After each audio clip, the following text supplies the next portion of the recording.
Versoepeling geeft mantelzorgers weer wat lucht. Het is woensdag 15 juli. Dit is Zeeland Nu.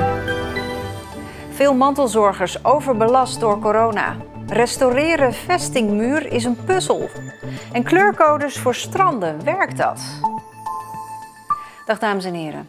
Mantelzorgers die thuis een dementerende partner verzorgen, zijn tijdens de coronacrisis ernstig overbelast. Dat vertellen verschillende betrokkenen aan Omroep Zeeland. Dagbehandelingen stopten en alle zorg kwam op de schouders van mantelzorgers terecht. Nu de voorzieningen weer beetje bij beetje opengaan, halen zij opgelucht adem. Nou, ik ben wel blij dat het weer over is. Althans, weer geleidelijk weer zijn normale leven krijgt. Dat hij volgende week weer 3 ochtenden kan. Dat ik toch weer een beetje extra lucht krijg. Ja, het was niet makkelijk. Dat is een tijd geleden. Het Odensehuis in Zierikzee is een inloophuiskamer voor mensen met dementie. En heeft de deuren weer geopend. Wel maar voor kleine groepjes en met beperkte openingstijden. Maar mantelzorgers zijn er weer enigszins mee ontlast. Anders zit je echt hele dagen met elkaar thuis. En dan krijg je toch kleine irritaties. Dat is simpel. Ja, dat hebben we allemaal. En dan, hij blijft natuurlijk dezelfde dingen vragen die hij vergeet. En dat is een keer niet erg, maar op een gegeven moment heb je echt zoiets van, jos, hoe de mieter op.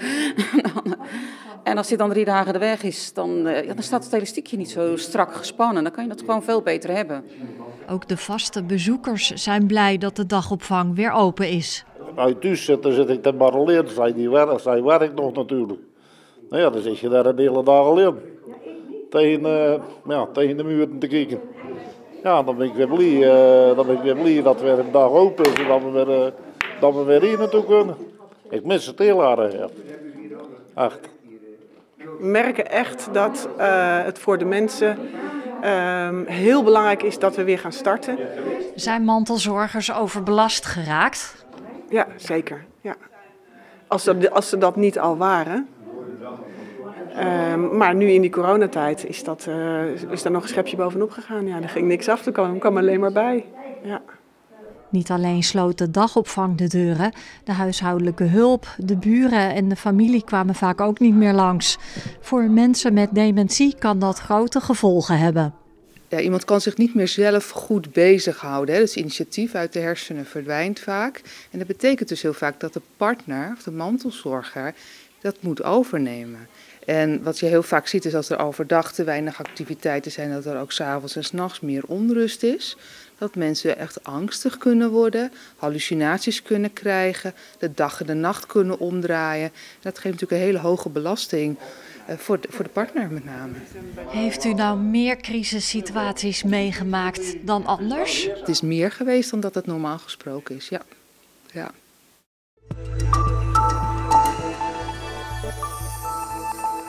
Hugo de Jonge, geboren en getogen in Zeeland, is gekozen tot lijsttrekker van het CDA. Na Jan-Peter Balkenende dus opnieuw een Zeeuw als partijleider van het CDA. De Jonge is een domineeszoon, geboren in Bruinisse, maar hij bracht het grootste deel van zijn jeugd door in Zaamslag.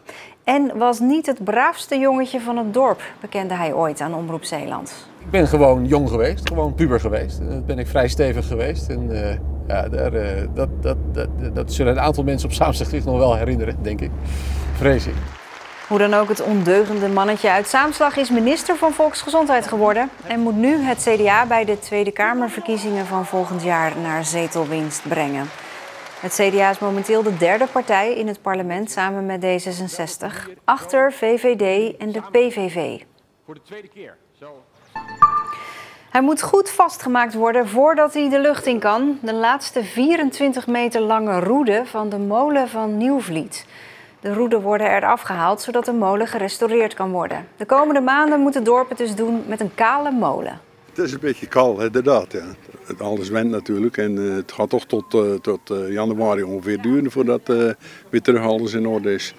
De molen krijgt ook 22.000 nieuwe stenen en een nieuwe staart. Voorlopig moet de stichting dus op zoek naar een ander tijdverdrijf. Maar dat we de woensdagmiddag draaien en de zaterdagmiddag moeten we iets anders gaan zoeken. De renovatie kost €350.000, grotendeels betaald door de provincie.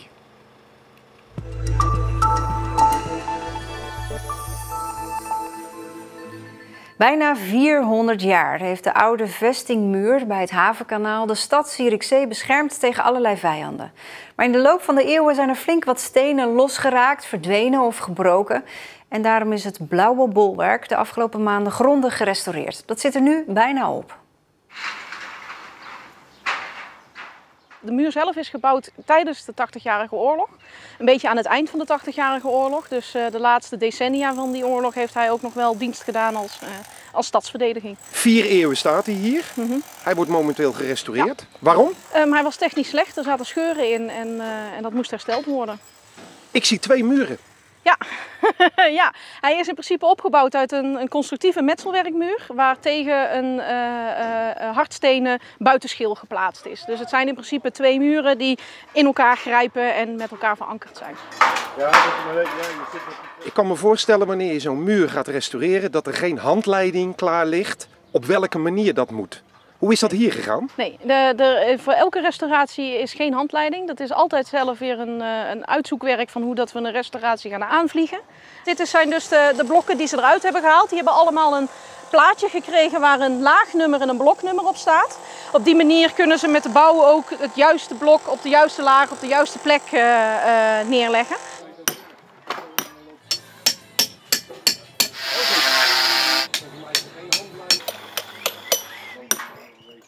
Wordt elke steen opnieuw hergebruikt? Het meeste wel. Dat is wel de doelstelling om zoveel mogelijk van de oude stenen weer terug te plaatsen op de plek waar ze ook vandaan komen. Soms is een steen echter zo slecht dat daar geen herstellen meer aan te pas komt en dan wordt er een nieuwe steen geplaatst. Natuursteen? Ja.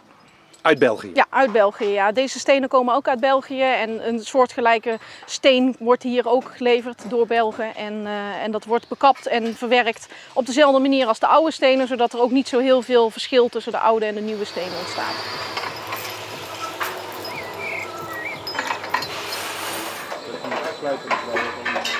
Wat is het belang, niet alleen voor Zierikzee, maar misschien ook kijkend vanuit historisch oogpunt, om zo'n muur te restaureren en te behouden?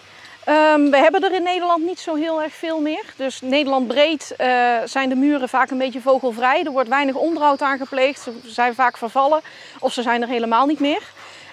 Voor Zierikzee specifiek. In de tijd heeft hier een wat grotere vesting gelegen met een aantal bolwerken.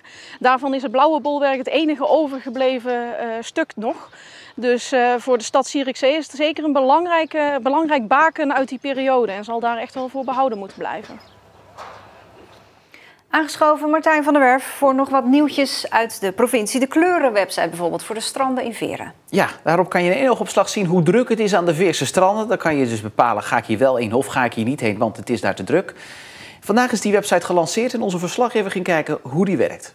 Ik heb het al even voorbereid. Ik heb een snelkoppeling gemaakt op mijn telefoon. Daar klik ik nu op. Dan gaat hij naar de website strandwijzerveren.nl en dan zie ik hoe het is op de stranden. Nou, ik sta op dit moment in Zouterlanden, helemaal groen. En er staat ook de uitleg bij, rustig. Dat lijkt me heel handig. Zeker als je hier in de buurt op een camping staat en ook vlakbij het strand. Dan kan je inderdaad zien of het druk of rustig is.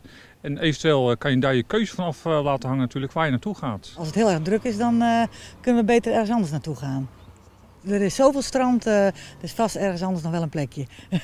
Dat is een goede zaak, wegen corona, ja? Ja, dat vind ik is een goede zaak. Ja, jammer dat het niet wat mooier strandweer was, want nu was alles gewoon groen. Dus niet zo leuk om te testen. Nee, maar goed, misschien later deze zomer wordt het misschien toch nog een beetje mooi weer. Laten we het hopen. Je kan deze week ook naar Kloetingen, naar het Ajax Camp. Daar trainen deze week 80 kinderen. Voetbaltraining krijgen ze. Iedereen kan meedoen. Ik denk dan dus ook Feyenoord supporters. En dan krijgen dus training op de Ajax manier. Zowel op het veld als buiten het veld nemen we de kinderen mee in de Ajax-beleving. En dat zijn ook via de normen en waarden volgens Ajax leven. Zo, bijvoorbeeld in de kleedkamer, dat we daarvoor zorgen dat alles netjes achterblijft. En uiteindelijk met de hoop dat ze aan het eind van de week een hele leuke week, maar ook natuurlijk heel veel hebben geleerd. Ik vind het altijd jammer dat het maar halve dagjes zijn, want ik vind voetbal echt een hele leuke sport. Je bent nog lang niet moe? Nee, ik ben nog lang niet moe. Ik kan nog wel even. En wie is jullie favoriete Ajax-speler? Tadic. Voor mij ook Tadic. En kijk eens wie er achter je staat. In de kleedkamer. En dan zien we elkaar morgen weer fris en fruitig van 8:15 voor 9. Ik dacht echt. Ja, dat zou helemaal mooi zijn, Taric in Kloetingen, maar helaas was maar een poster. Ook een beetje. Vertel nog even het verhaal over de gans. Zeker, is op zich een best grappig verhaal. Gisteren op het badstrand in Vlissingen liep een gewonde gans. En daar heb je hotelkamers, strandcabines die in de boulevard zijn. En daarvan stond een deur open. De gans is daar naar binnen gelopen, op het bed gesprongen, heeft de boel ondergepoept, dook vervolgens de koffer in en is in slaap gevallen. In die koffer? In die koffer, inderdaad. En die hotelgasten zijn zich rot geschrokken natuurlijk. Ja, dus die wisten ook niet helemaal precies wat ze moesten doen. Ze hebben er maar ten einde raad een deken overheen gegooid. Toen hebben ze de dierenambulance gebeld. Het beestje is opgevangen bij vogelopvangcentrum De Mikke nu in Middelburg. Daar maakt hij naar omstandigheden goed. Al laten de vogelopvangcentrum wel weten dat ze onderkomen de komende weken wel wat minder is dan die hotelkamer. Aan het strand, dankjewel.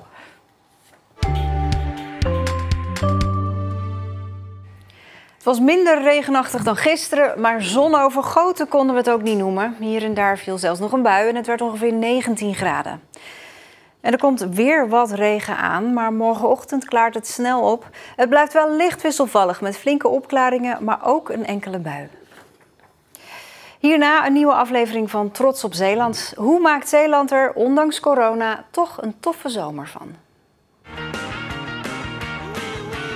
Wow. Ah, hij ging helemaal langs. Ja, ga jij maar.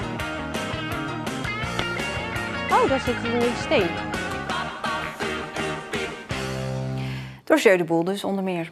Na Trots op Zeeland het uitgebreide weerbericht van Jules en een lesje geschiedenis in de kanon van Zeeland. Graag tot morgen. Fijne avond.